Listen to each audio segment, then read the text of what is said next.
Okay, we are officially recording. Perfect. Thank you guys so much for coming and for being a part of this really important webinar. And Jay, thank you. I know you're taking time out of your evening, your life, your family to share and to help share your experience and to help us adoptive families learn and ultimately helping our kids. So my name is Catherine Connors. I'm one of the team leads with Adopt4Life, and I'm an adoptive mom of 3 little ones who, for those of you who have been a part of our webinars before, they sometimes make their cameo appearances because it's life and it's bedtime. So we really want this webinar to be interactive, to ask questions, to, just really an informal webinar in that way, to please feel free to keep the discussion going and to understand that we appreciate that the timing and where everybody is at home in their life right now, time in life happens. So I'm going to introduce Jay. I know I'm not going to do you justice, but I'm going to try to do my best. So I actually had the opportunity to meet Jay. You probably won't remember this, but it was back in 2013 when my husband and I were just became adopt ready, and we actually met you briefly at an ARE. And I don't know why you stood out to me, but there was something about you, and you're very charismatic. And little did I know, years later, we would be intertwined again, because Jay is actually a part of our board of directors with Adopt4Life. And I heard him speak and share part of what he'll be sharing with everybody today. And it just really struck me, and I learned a lot. And I learned that I have a lot to learn still, which is huge. It's very took a knockdown in my pride, because I'm a social worker, so I thought I knew things, but really you don't know what you don't know. So Jay is he's a survivor of the 70s adoption scoop in Manitoba. And he's been living in Toronto for most of his life. He grew up in a predominantly white community within the GTA. And when he met his biological mother in the 90s, he went back to his reserve in Manitoba to learn about the traditional Dakota and Ojibwe teachings, ceremonies, and culture. He studied and partakes in ceremonies with the elders across the country, learning new teachings about his people and the world. And passes his knowledge down to his children, his 2 sons and his daughter.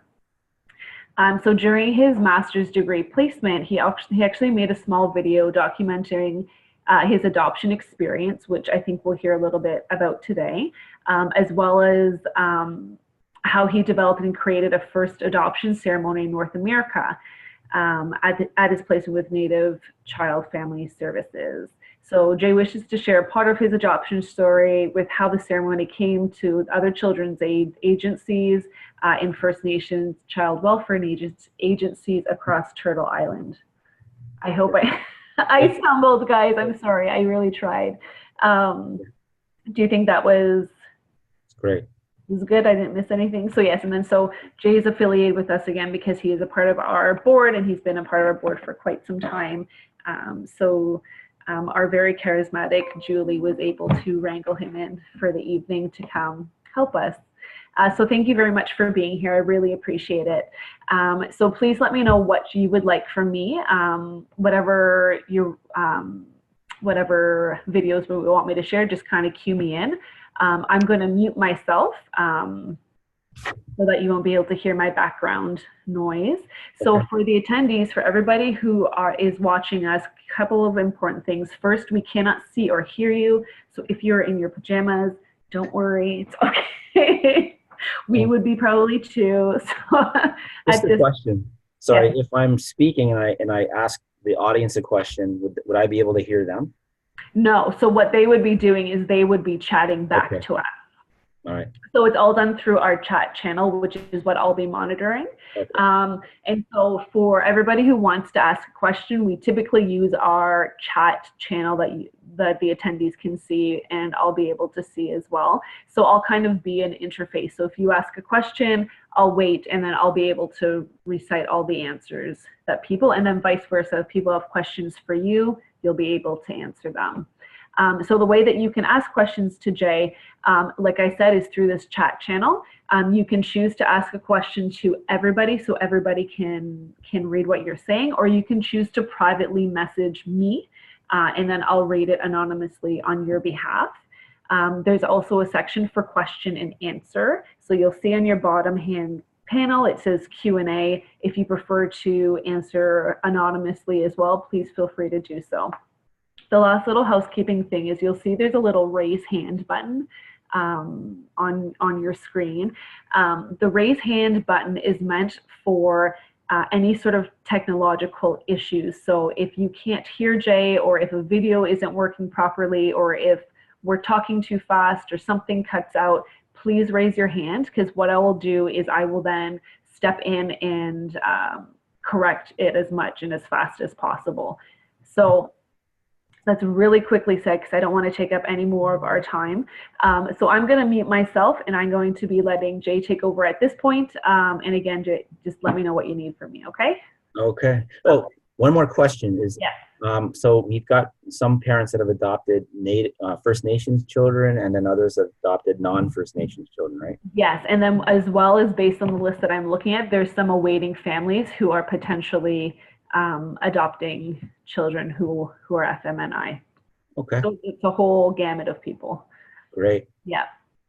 Awesome. Okay. So my name is Jay Lomax, and I'm what you call a 60, 70 scoop survivor. But I like to not age myself and call myself a 70 scoop survivor. So I'm not you don't think that I'm older than I am. But so I'm from the Dakota Teepee First Nation in Manitoba, and I was taken at the age of 3 weeks and brought back and forth to my mother, who tried to plan for me, had tried to raise me, but she lived in a little railroad home, and it was a 2-bedroom home. She already had 8 brothers and sisters, and and her parents, kind of unreliable as any support. They were usually intoxicated when they went to town to buy groceries, or pretty much anywhere they went. And, that was a common thing in the 70s. It was a common thing on my reserve to include alcohol in almost everything. So my mother usually spent her, as a 16-year-old, she spent her time being embarrassed, trying to get support, and the people that were supposed to be supporting her just weren't. So ultimately, Children's Aid brought myself and later my brother, and we had the same father. I was separated and taken to Toronto. He's a year younger than me, so he went up to northern Manitoba. And so he was raised by a Cree family, and I was raised by a British family. Now, the whole problem with this, and we don't have this problem much anymore, but the whole problem with that is not only the split, but they didn't actually contact my British parents here to see if Clayton could stay with them. And that was a common thing back then, was to split up kids and put them wherever they could fit them. Nowadays, it's just unheard of. Like we place families, and by the way, I'm an adoption worker. And so I do all that I can to make sure that kids stay together. And it's very rare for them to be separated. We always want to keep that connection together. And so, yeah, my brother, he's still angry at that, and he called me up the other night, actually, and literally said that the government split us up and took us away. And, we're both in our 40s now, and it's still fresh in his mind. I started developing memories at the age of 1. And I was in there until the age of 3 in foster care. And I don't remember Clayton even coming to our foster home. And I don't understand why he didn't even go there. So he wasn't even a part of my adoption, and he wasn't even part of my foster home. So that's, something that I as a worker, I take very seriously. that our children aren't even separated in foster care, that they stay in in the same home together. I know some of you have probably heard me talk before, and I'm going to try and not say, repeat some of the, I always like to keep information fresh. So I'm going to change up some of the things and include some different things that, that I've left out in previous conversations with you, because I'm pretty familiar with Adopt4Life and the people that we're working with. And I'm honored to be with Adopt4Life. We didn't have an organization like this. We didn't have resources like this that we have now for our First Nations families. We didn't even have access to where powwows were. My mother said that, Jay, I can't believe there's so many powwows now, because when we adopted you, there wasn't anything. And if we had to find the name of something, we had to walk down to the library and research it in a phone book of Toronto or Manitoba or Northern Ontario and call somewhere. And they said they didn't even know who to call. So back then, a lot of people were left out of the loop. And so we had a lot of adoption breakdowns back in the 70s. When I first started Native Child and Family Services 17 years ago, 2001, I remember all of these white parents standing outside of our building, and they were outside of the youth department. I couldn't understand why they were there. And when I went down to the youth department, there was all of these Native children that were adopted by them. So they were receiving counseling and they were visiting with their counselor while their parents were outside trying to figure out what to do next. Is he going to run away? Is she going to come home? And the whole root of that problem is spirituality, connection to the self, connection to the land, connection to their own biological parents. Historically, that information was kept from a lot of our adoptees. So a lot of them had grown up with identity crisis, looking for their identity, looking for their souls, searching out for who they are. It's a giant puzzle, and only adoptees can really understand it, because nobody looks like you. Nobody has, is from the same genetic makeup as you. So you don't talk about, I never talked about this with my adopt parents. I didn't want to hurt their feelings. I didn't want them to think that I was going to run away or leave or go on this wild trek looking for my biological family. Because I felt, as an adoptee, I felt like it was a threat to them, if I even discussed it. And so I kind of left those thoughts and feelings to myself. And that's probably the wrong thing to do. I think I needed to talk to somebody about it, talk to someone who could probably give me the guidance that I needed as a teenager and going through those sort of things. Now, like in our culture, in the First Nations, Lakota culture, we have something called rites of passage. And some cultures do it, but other cultures, like my British culture, they don't have that. And what a rite of passage is, it's when a boy becomes a man. And the way they do it is they have a ceremony to honor that change, to honor that new beginning. And that's how it's supposed to properly be done, is we acknowledge through a ceremony. And it doesn't mean that we need the whole community there. It doesn't mean that you need to spend all this money. It could be something very small and intimate with family, but there needs to be acknowledgement of that change, because if they don't see that acknowledgement of change, then they don't feel like that change is occurring. They don't feel they're being acknowledged. And we all know what it's like when a teen's not being acknowledged, right? We go on hunting parties looking for our teenagers at night. And I've heard that through work, where people have gone looking for their kids because that one part that was supposed to happen didn't happen. And sometimes our busy lives take us away from that. You know, we have a lot of priorities, we have a lot of responsibilities, and it's easy to forget. But those that don't forget, and those that have hit that nail on the head, come out really strong with their parenting, with their teenagers. Um, so growing up in foster care, as I said earlier, starting to develop memories at 1, I remember the workers coming, barreling down the dirt roads, and you could always see a dust kick up in down the roads. They weren't paved; they were just dirt roads in Sydney, Manitoba. And we always thought, oh man, like someone's coming or someone's going. And back then they didn't have seatbelt laws, so there was always like 3 or 4 or 5 kids bouncing around in the back of these brown station wagons with and I remember the big buffalo on the side, and that was the logo for Manitoba CAS.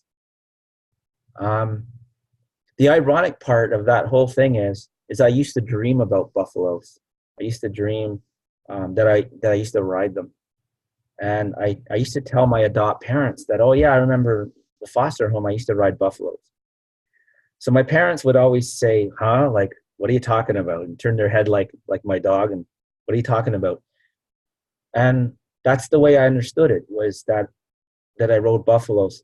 Later on in life, when I would talk to elders, when I talked to my family, they sent protection for me in ceremony to protect me as I go through the system.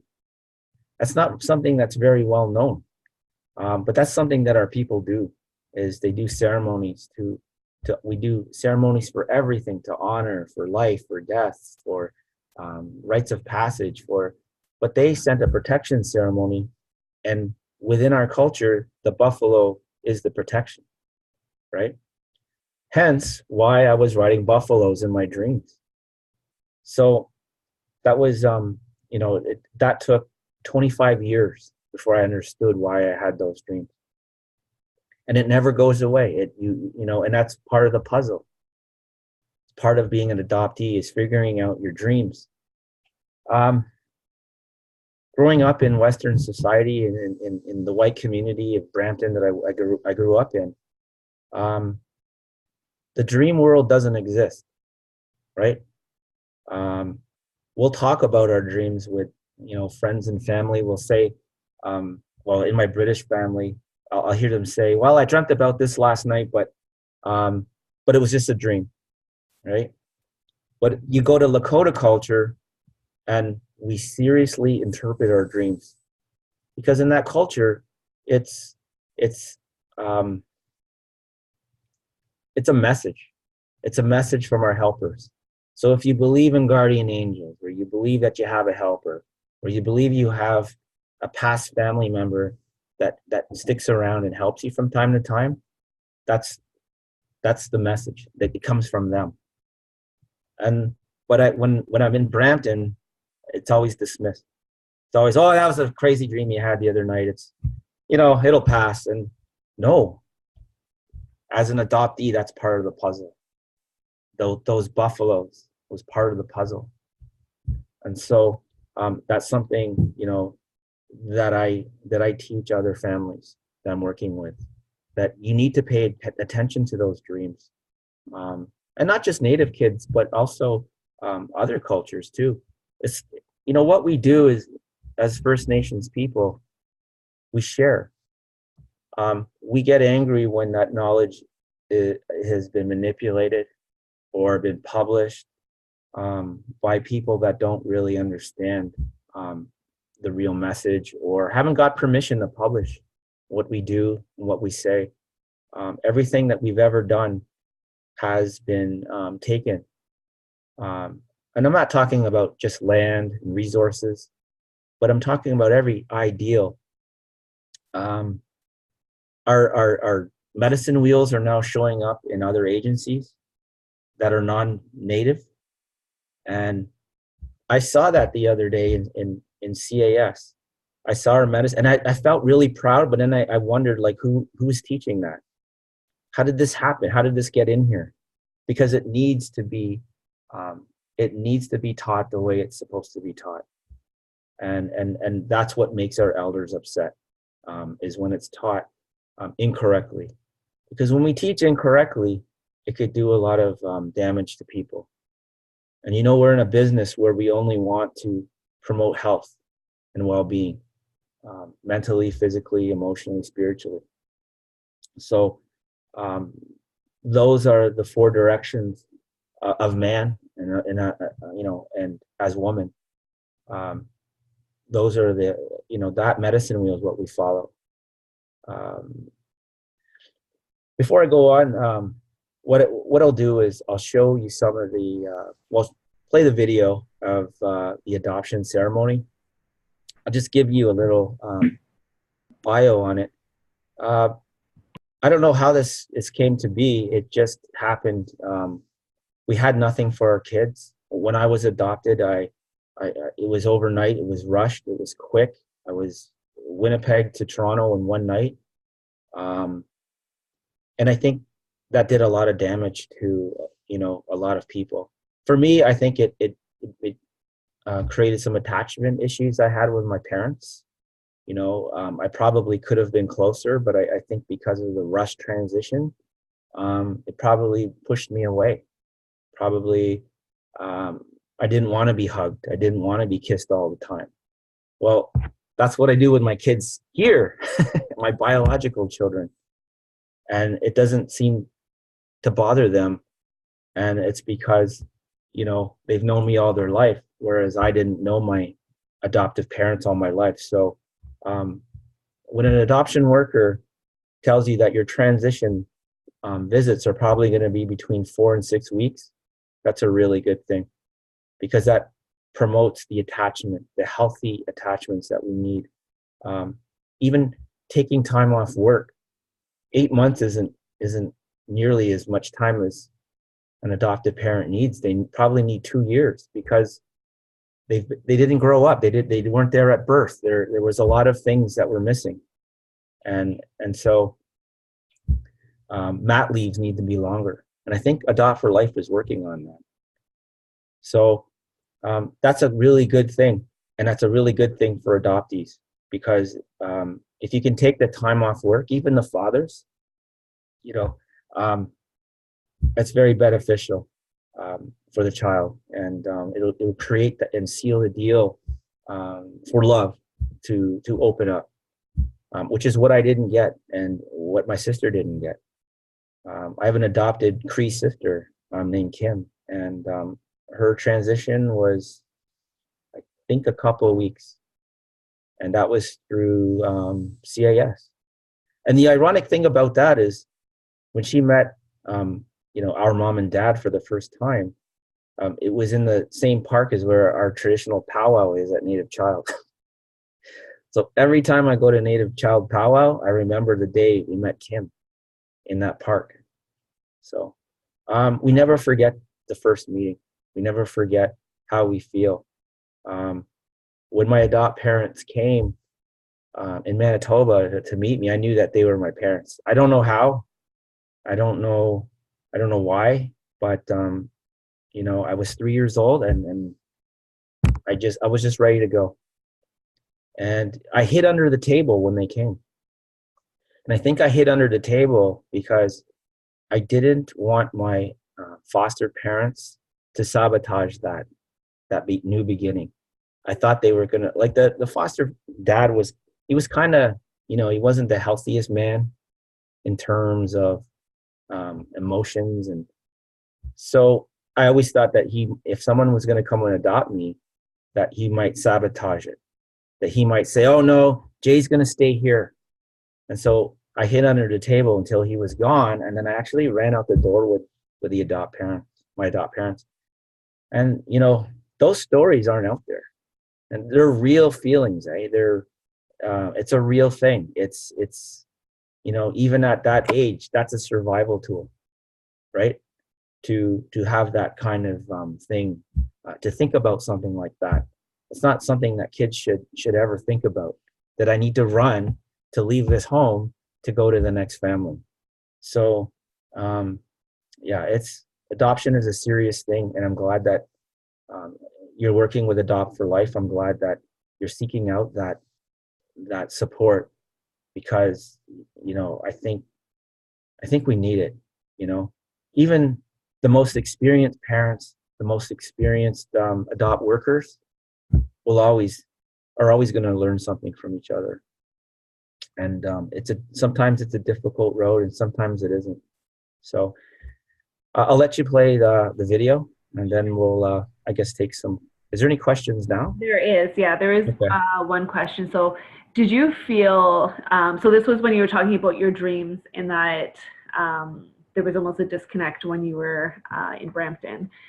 So did you feel those disconnects as a child for the dreams as your example, or more as an adult looking back and realizing the significance of those types of experiences?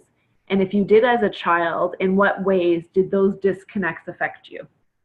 Sorry, I missed the first part. Oh, sorry about that. Yeah. Okay, so it says, did you feel those disconnects as a child for the dreams as your example, or more as an adult looking back and realizing the significance of those types of experiences? Well, after I went into the adopt home, things kept happening. I would see, so we have a cottage in Halliburton, and it used to be First Nations territory. So U of T have gone up there and have found tribal artifacts and arrowheads in our lake, and you know, I always thought that was kind of neat. But they used to roam and hunt that land too, and do you know, spiritual things. So I would always see spiritual things on that land, spirits, other animals that probably shouldn't be roaming around. And so I was connected that way as a young person, and I wasn't afraid of it. But I think my adopt parents were. And so because they come from that Western culture, so they interpreted that as either a joke or well, now, you know, if that happens now, sometimes they think, not my parents, but sometimes we have parents that think, well, maybe you need to be on medication, maybe you need to see a psychologist for this. And of course, that's going in the opposite direction. But we do have children out there that are heavily medicated because they have this gift. They have this gift of seeing things, you know, that are real to them and not real to someone else. So people might think that's a diagnosis for something else. There was a dark zone between that rite of passage time between the ages of 12 and 15. And, you know, anything could have happened at that time. I was, you know, it's wild spirit. So I was disconnected in that time because no one was showing me anything. I wasn't, the spiritual side of me wasn't being nourished, right? No one was guiding me to what I needed. So that was, you know, that's a very dark side of my youth.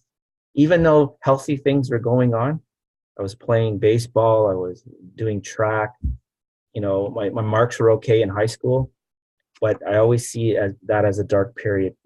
And that's something that First Nations children, if I went through that, I'm sure others are definitely going to go through that too. So there was never really a disconnect. It was more trying to identify when I was going to get it, when I was going to receive it. Yeah. That makes sense. I'm just waiting to see if there's any other questions that pop up before. Oh, yes. Okay. I see it. Oh, you see it coming up? Caitlin? So, yes. So I'm going to read it out loud if that's okay, just because there's some people who are going to watch this on recording and they won't see the question pop up. So what are your recommendations for families who live in a predominantly white community in terms of connecting their adopted child to their community and as authentically as possible when there's a distance? Sorry guys, I don't have my glasses. When there's a distance and as a removal from that environment. is it enough to expose them to mixed medias like arts, internet groups, connections through internet if there isn't face-to-face in-person opportunities due to distance? And how do you prevent whitewashing of the connection and representation of culture as an adoptive parent who is culturally white? So, so multiracial, right? And not necessarily First Nations, right? Yeah, so I think in this case, the adoptive parents identify as white. Yep. And so how can they ensure their children still get that connection when it seems like distance-wise, there isn't really any opportunities for that face-to-face opportunities? I would recommend as soon as the adopt family finds out what the background is, that they start doing the research. They start finding resources in their area, and if there aren't a lot, to go to other areas. So if you live between here and Ottawa, and let's say you live in Belleville, and there isn't many resources for that culture, what are the resources in Kingston? What are the resources in the next, Port Colborne or Madoc or even Ottawa? And so we have a lot of families that travel, spend the Saturday traveling to a cultural event. I mean, just look at us at our powwows. We have people that drive 10 hours to go to Milwaukee, or 10 hours to go to Connecticut for a large festival or powwow. So if I had that when I was little, I think I would have been much more attached, much more, felt safe, secured. I would have an understanding of who we were. So there are a lot of resources out there, pretty much for any culture now. And finding out when the events are is important. But the research, what do they do? Where do they hang out? What's the language? Those are key things to start researching when adopt parents know. Yeah, and just keeping that connection. It doesn't have to be every weekend, but I think that it has to be ongoing, long term. When they can do it. Yeah. Okay, perfect. I'm just going to start the video, and then if other questions come in, we can address those afterwards, just because I want to be cognizant of our time. Okay. So I hope this is going to work for everybody. I'm just going to share my screen.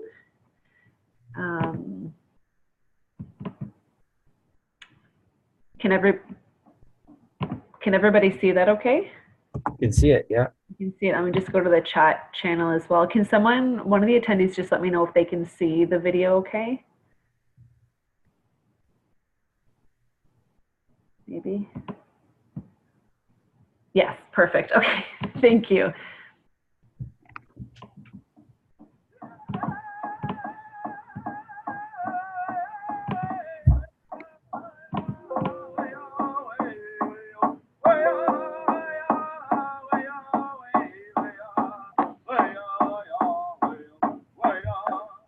Lomax. I'm from the Dakota and Ojibwe First Nation in Manitoba. My spirit name is Spotted Blue Thunder. That's how we identify ourselves when we're around each other and in ceremony. I work for Native Child and Family Services, and I've been there going on 15 years as an adoption worker. And I have probably closed and finalized approximately 25 adoptions so far. And I have more. I can see that I have more coming up. Yeah. I think that parents on placement day should be keeping those connections with the child's foster parents, and even with biological mother. When I went to go see my mother in Manitoba, my dad gave me $500 at the door and said, "Good luck, have fun, and hope you come back."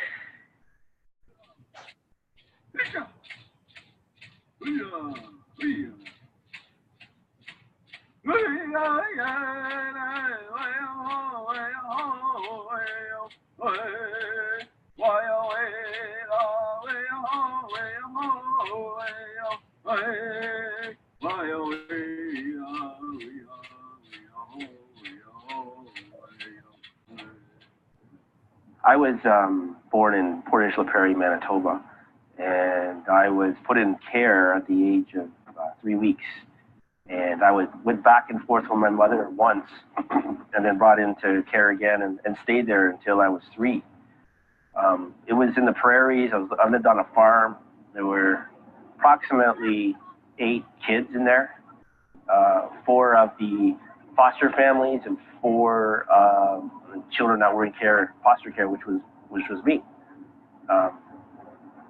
I was brought back, picked up and brought home overnight by a white couple who were British background, and I've been in Brampton most of my life. Had a good upbringing, had good values, good education, but there was always that one thing missing, and that was spirituality. And that was something that my adopt parents didn't know about. They didn't understand it, and that's something I had to go back into my own home community and figure out what it was. And a lot of our kids go through that. They end up in counseling because they're trying to find out that one important piece. But I've always maintained my connection with my foster parents. So in actuality, I have 3 mothers. And it's a lot of people will think that, oh, well, all these changes, or that could really mess you up. But when you think about it, you're actually loved by 3 different families. Your biological family, your foster family, and then your adopt family. So you're actually surrounded by love all over the place. And it's not something that's I see as negative. I see it as totally positive and very beneficial. Not all stories are going to sound like mine. Not all stories are going to be surrounded by love. But I think the important thing is that I know where I come from. Right. And maybe I come from love. So keeping that connection with foster parents is very important, and biological, both with the adopt parents and the child. They can go down that path later on, not necessarily when they're a toddler, but always keeping that door open. And that's what my parents did. I need to know where I came from, and that's all I needed to know. Once I learned, it was easy to come home, and this was always home.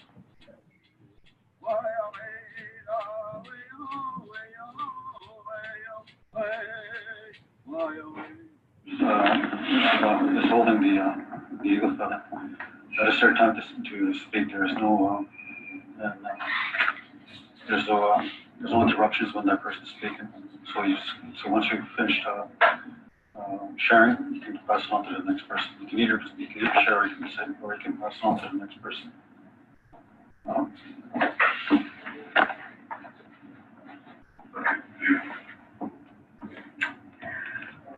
Okay, so I've been waiting for this day for a while, and I loved you before I even met you. Thank you.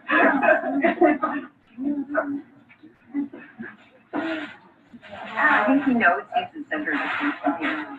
Are we next? Yeah, sure.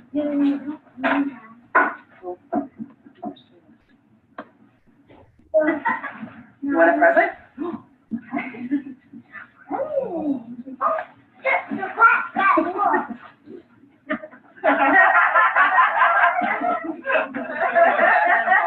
That one is for Elijah, but I mean, this one is for the whole family. Traditionally, we attended court.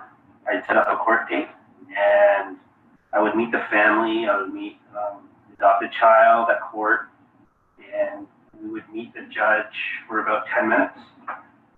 And the family would walk away with the order, but they'd also try and take a picture with the judge if the judge was up to it. And that was nice, but it's not our way. What's happened in our past is that children were placed really rather quickly, so they don't have the attachment. They didn't. They weren't really sure what was going on. Mm-hmm. And even today's times, some of them still don't know what's going on. I'm Monica Rutledge, soon to be 42 years of age. I was adopted when I was 4 to a white Anglo-Saxon family, along with my 2 older brothers who were 5 at the time. And So. How was your transition from foster care into your adoptive family? The transition, I would have to say, very positive. I can tell you with regards to foster care, apparently I had been sent out to 2 different foster homes, and both of them was where I was abused physically. I don't recall it, but my brother does recall those situations, those times when I was brought back with injuries. So obviously that was a negative impact, being sent to foster homes, and you know, going through being physically abused by the people there, and then transitioning over to finally being adopted out. I would have to say I don't have any negative, ill feelings about that day. It was more of a happy, joyous time. I'm going to have to say that. I don't remember much of it, but we do have photographs, and you know, within those photographs, you can see us happy, smiling kids, and yeah, it's just a more a positive transition, I would say. Is there anything that you could, if you could go back, is there anything that you could improve with that transition? Well, I guess having seen the adoption ceremony here at Native Child Family Services, that would have been a plus. That would have been a plus on both sides. Understanding the culture right then and there, and the significance of the smudging and the gift giving away, and just having all the people involved in the process of the adoption, and providing the positive aspects and the words, and then giving that child I guess some sort of welcoming ceremony. It just brought everything together. We have an elder, we have a dancer, we have a drummer, and we have the child's family, extended family, and friends. With the ceremony, you know it's exactly what's going on. You make a video, you take pictures. We honor the people that are there with gifts. They bring tobacco ties. And as I said, we bring in a dancer, and I do the drum song. Celebration, not only of Elijah, but for you and your journey. So I give you Malachi Seawood and the grass dance.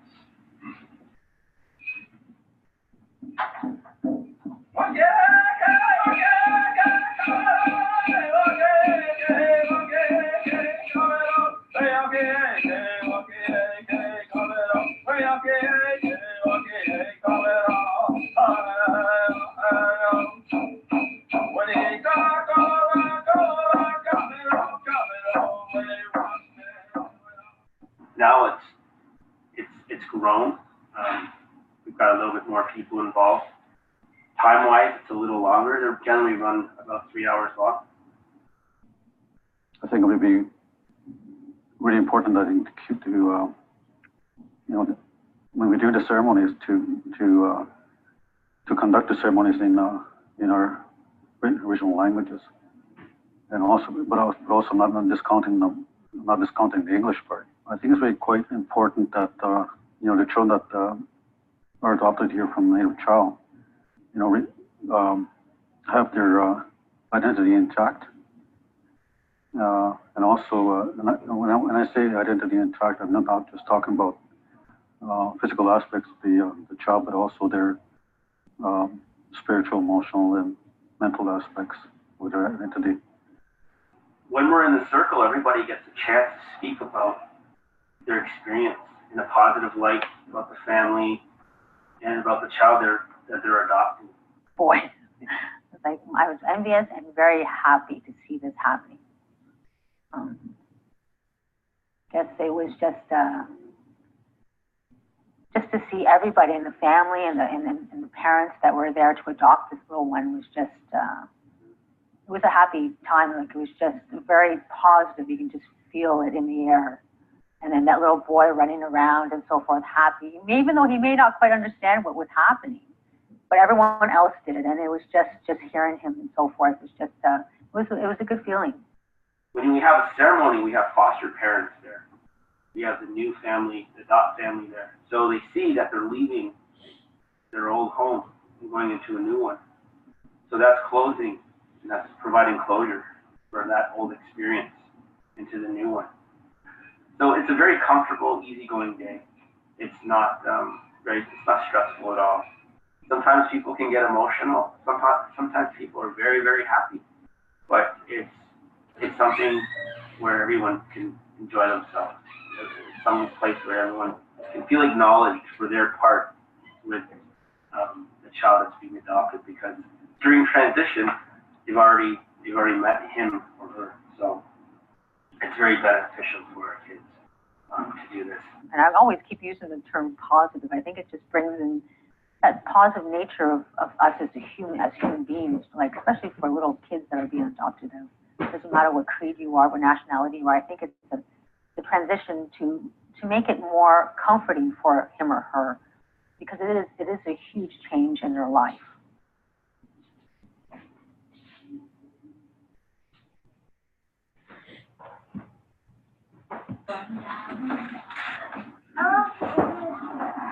What's that? Do you know what that is, Elijah? Yeah. What is it?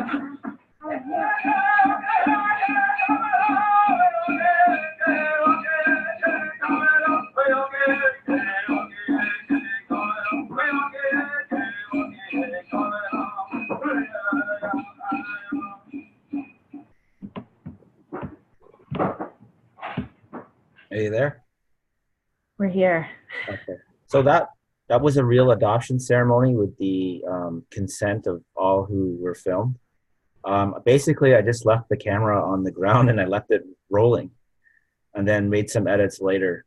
That was just a little handheld camera. It wasn't, but I did have the assistance of Ryerson to do some of the other filming, and they were just film students. So it didn't cost very much, but I think the message is clear on that we need to provide identity to create attachment for our children. I see some chat signs there. I think those were just people saying that they could see the video. I was just asking. Oh, okay. Does anybody have any questions or comments about the video itself?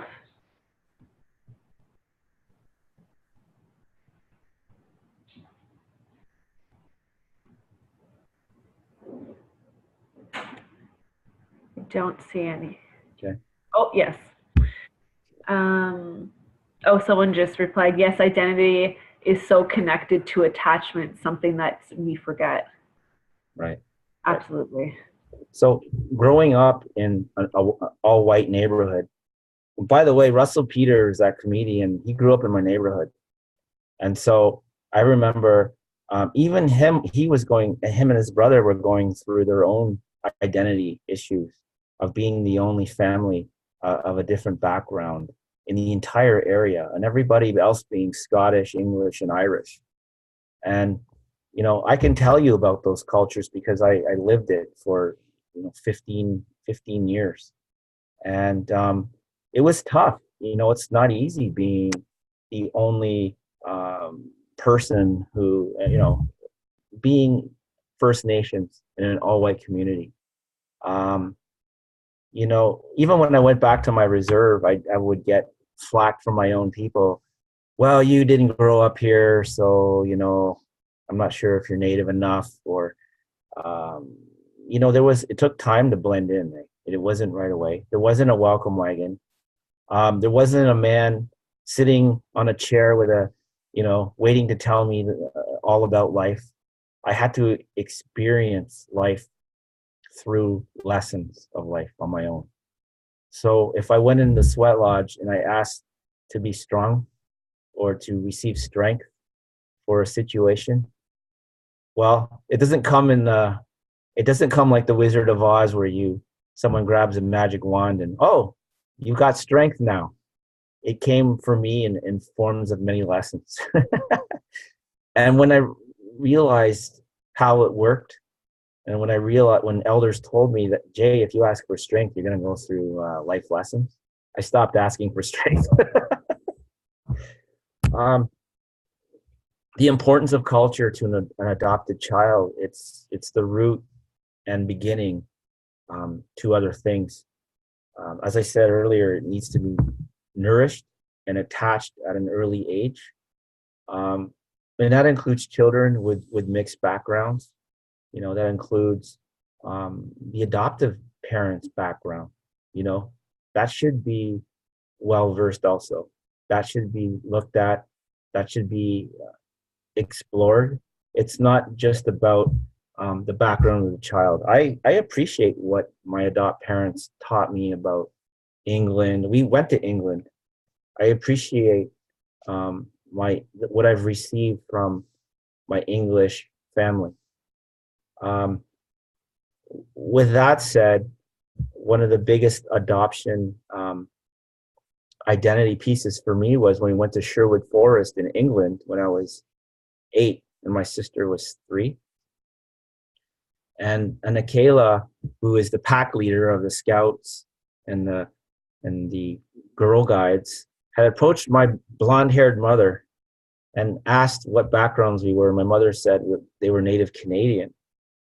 And Akela said, well, can I introduce them to some of the Girl Guides and the Scouts? And my mom was like, sure. Well, with that, I remember she yelled, all right, Pack, you're never going to see this again, but there's 2 Native kids in the park. I swear to God, like 300 kids ran from out of every direction and where they were, you know, surrounding me and my sister. And they were, you know, touching our hair. My hair was longer. Her hair was long.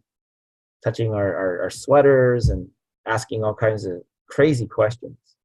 You know, do we carry arrows? Or, you know, do you have a headband? And do you ride a horse? All those things. And that was the first time I realized that I was different. Now, I don't think Kim remembers it because she's never mentioned it.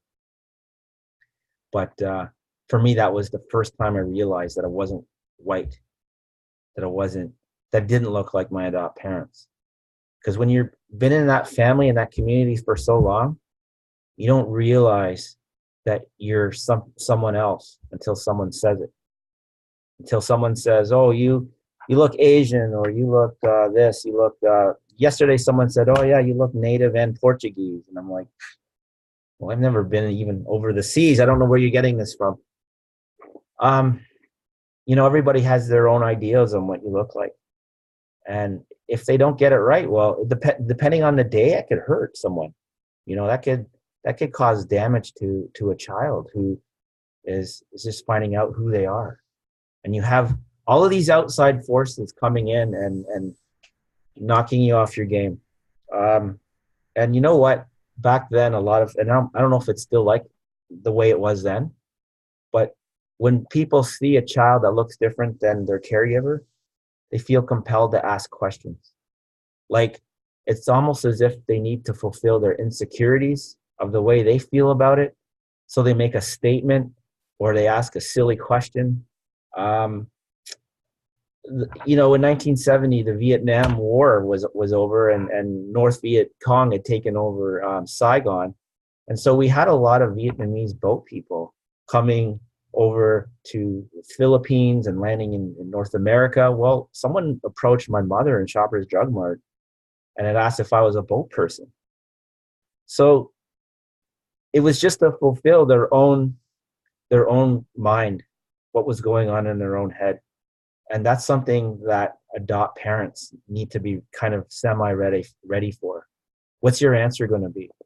You know, well, my mom always just said, you know, he's mine. No, he's mine. I love him. No, you know what I mean? Like she never, you know, always said the right things to the people that asked the most silly and heinous questions, you know, and some of them were unbelievable questions. So, you know, I appreciate my adopt parents for always being ready for that one person who's going to come up and either throw me off or throw her day off. And it happens just like that. And you know what? You're in a good mood. You're getting all your stuff done that you have to get done, and then boom, this comment comes out of nowhere. And so, you know, you got to decide, like, is this going to be an argument, or is this going to be a teaching? So I always go for the latter. You know, I always think I'm not going to ruin my day for somebody else's ignorance. Yeah. Absolutely. We do have a few questions and comments that are coming through. So someone asked, the ceremony, the one, I guess the one that we showed, is it performed after the legal adoption? We've had them done before the legal adoption. So it's just another way of acknowledging the child being adopted. And, you know, as you heard in the video, the foster family was there and the adopt family was there. We haven't worked on the piece where a biological family could be there. I think that's possible in a relinquishment where you would, the parents, the bio parents would sign over the adoption and say, I recommend them adopt my child, but I haven't come to that bridge yet. But right now it's just foster and adopt, and that can be done before the final finalization paper. So as a worker, I would strike off on their court form that they don't wish to attend the court.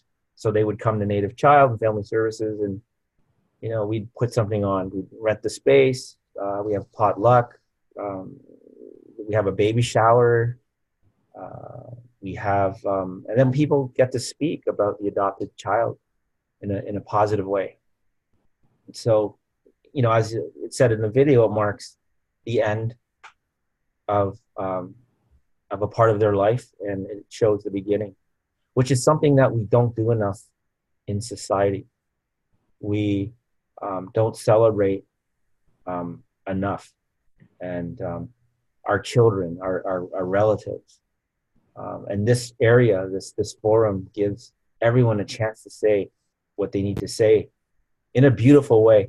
How many of you been to a birthday party and you want to say something special to the person who's having the birthday, but you can't because there's so much noise, and then the birthday cake comes out and boom, everyone wants to go home, and then the opportunity is gone, or there just wasn't the perfect moment. Well, this creates that moment. Everybody has a chance to speak. They have the feather, and they just keep going on. Yeah. So we have a lot of questions coming up. So one of them is, I think your point about attachment is an important one. I was just wondering if you can clarify what you mean by attachment. So attachment to who and what, and attachment, like attachment to your cultural background or to your adoptive or biological family, or is it to both? I was more or less thinking of the adopt family and the culture.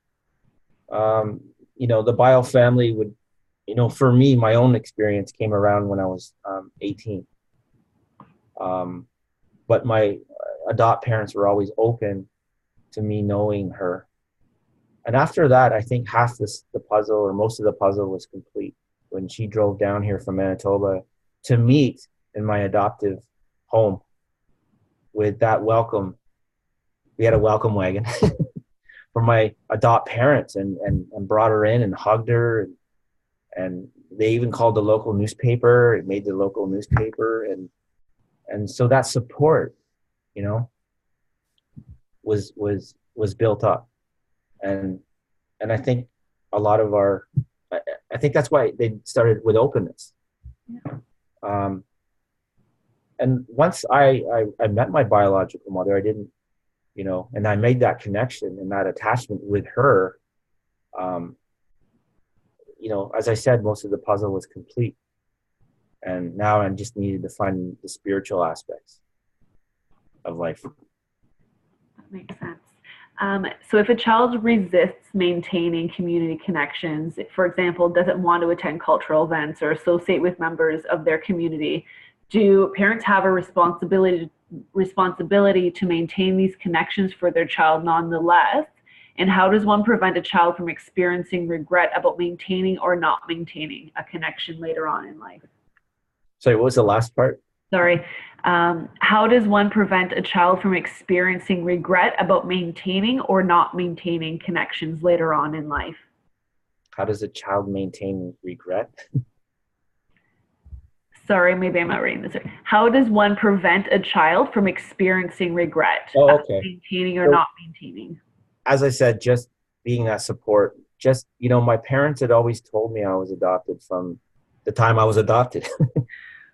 So not keeping it a secret and letting them know. I didn't need a big song and dance about it. Every time they found out bits of information from the foster home, because we kept connected, we stayed connected, and they'd share that with me in the car. And in the car rides, I always learned more than when I was watching TV with my dad or mom. Like in the car rides, you're locked in, and we're listening. And so that information always went into the vault. And so being open about the biological family was important to me.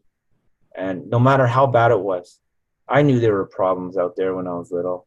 And they didn't tell me everything, but I knew it wasn't a good thing happening out there. So that provided a lot of grounding for me, and just kind of added more trust and in what my adopt parents were telling me. So that created more of a bond, that they were willing to share that, because we know all those experiences where in the past those truths are hidden from kids.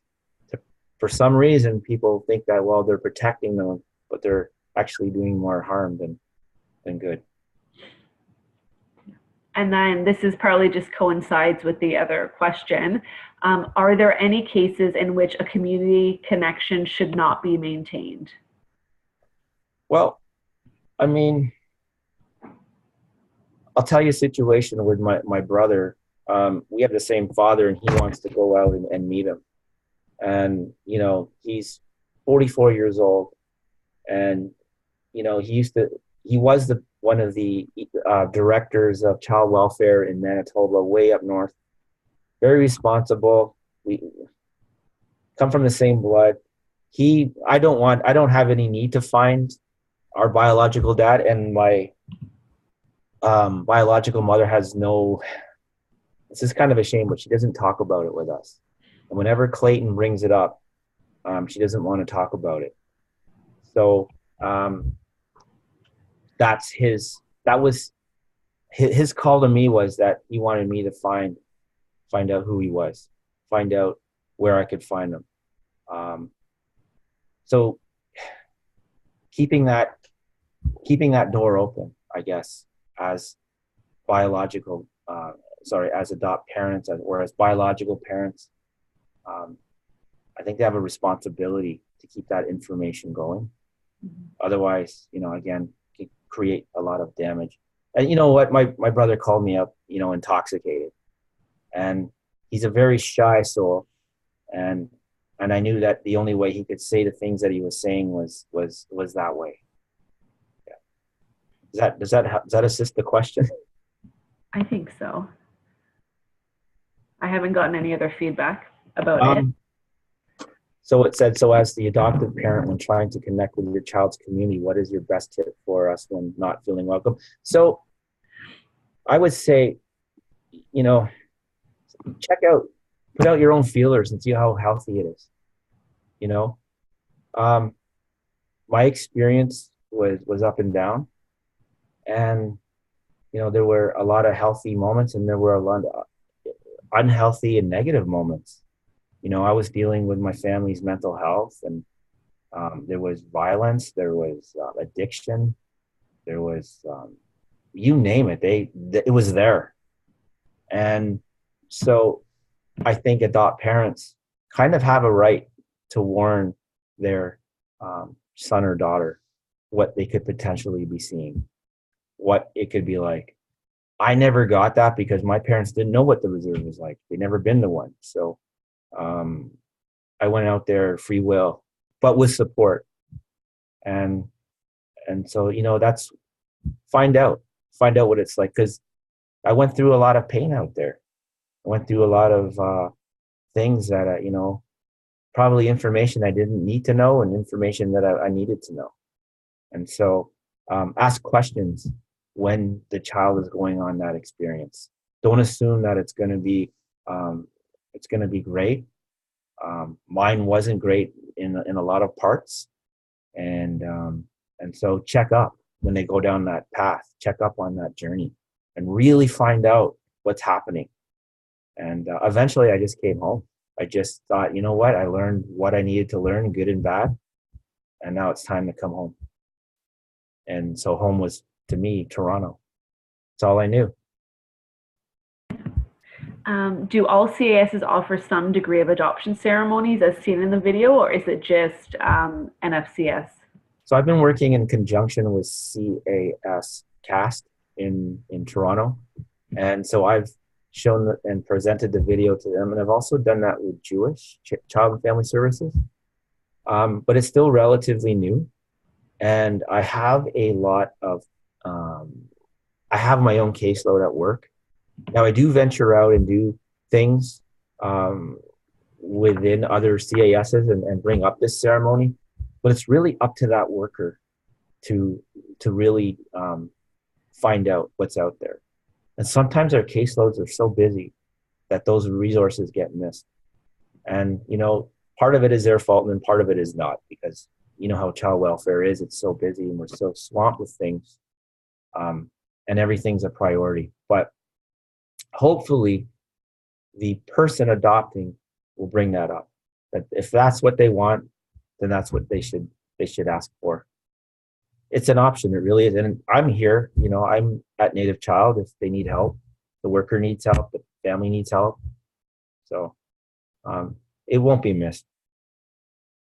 Perfect. So I guess this is in regards to this, the adoption ceremony. Does the child receive a spirit name too? No. We did something like that a few years ago where we had an elder come from Anishinaabe Health, and we set up a day where that could happen. Now, in our culture, the catch with that is that, you know, when you bring your family in, they're in there to support the child. So the funny thing about the naming ceremony is that everyone who's in the room gets a name, usually, because the elder is in connection with that, we'll just say with that force. So everyone's spirit is in the room, basically. And so if everybody's spirit is in the room, then that's how they're identified. So before I left the spirit world to come here, I had a spirit name. That's how my creator knows who I am. So we had all of these non-native people walking out really happy that they received their spirit name. And, you know, and they were really, like, some of them were crying, and they were just so happy that they were acknowledged, that they, and they believed it. Like, they really believed that this was their name, and we told them how to respect their name. You put out, you honor your name. You put out food, you put out tobacco and thanks. So yes, naming ceremonies can be done if they just ask, and we can set up a day and have it happen. Okay, just being cognizant of the time, it is almost 9:30. We do have one last question that I'd like to read, and then for everybody else who may have more questions, please feel free to reach out to me or your parent liaison with Adopt4Life if you have other questions, and we'll be more than happy to forward them on to Jay. So the last question is, sometimes it can be difficult for adopt parents to make initial contact with members of their child's cultural community. Are there services for adopt families to make these connections and to help facilitate maintaining these connections over the years? What kind of connections again? Sorry. Cultural connections through with their community. Are we talking about First Nations or just? I believe so. Sometimes it can be difficult for adopt parents to make an initial contact with members of their child's cultural community. Are there services for adoptive families to help make these connections? Well, I think the first place I would start with is calling the band and asking for the band rep, and asking to meet with and asking if the band rep knew other family members, and get an idea of who they are, what what's their relationship with the community, kind of get a background check of who's out there. And that would be, I mean, that was the first thing that happened to me. When I applied for schooling, I called the band off. My parents told me to call the band office. So I did. And I talked to someone named Marjorie for about 6 months. And she was supporting me, and everything was coming in quick, and I was getting funded. I was an art student. I was getting art supplies and art money, and when I was going for it, and I was really happy because everything was happening so fast. And then when I called her up about getting books for the second term, she finally told me that, like, she was my mother. So, you never know what you're gonna get. You never know what bag of tricks is up, as an adoptee, what's in front of you. It took her 6 months because, my mother and my brother are very shy people. They're very quiet. So you see what I'm dealing with here. So it took her that long to come out and say that. And I was just floored. And I invited her to come down right away. And she drove 3 days to come down. And so I would always start out with a band just because I had a good experience. And they know everything. They know everything. And if not the band, call the agency where the adoption took place and take it from there. Where are the community events? And where does the family hang out, right? That stuff can be easily accessed through the agency, through the social histories. Yeah. So social histories are a big thing. Always get the social history. There's so much information in there, and some of them are jam-packed and some of them are one sheet. But there are a lot of clues to a child's identity in the social history. Yeah. Perfect. Well, thank you so much. I'm going to wrap it up. We have 5 minutes left, and I think we could ask questions for the rest of the night if we allowed. So thank you. You can have a part 2. Yeah, I know. We'll have a part 6, 7, 8. So just, free up all of your evenings for us. But no, we really do appreciate taking your time. It means a lot to us and a lot of our families and just our own learning.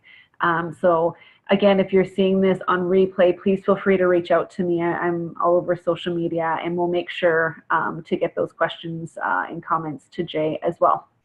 So thank you guys so much. Have a great evening. Thank you. Thanks, Jay. Bye. Bye-bye.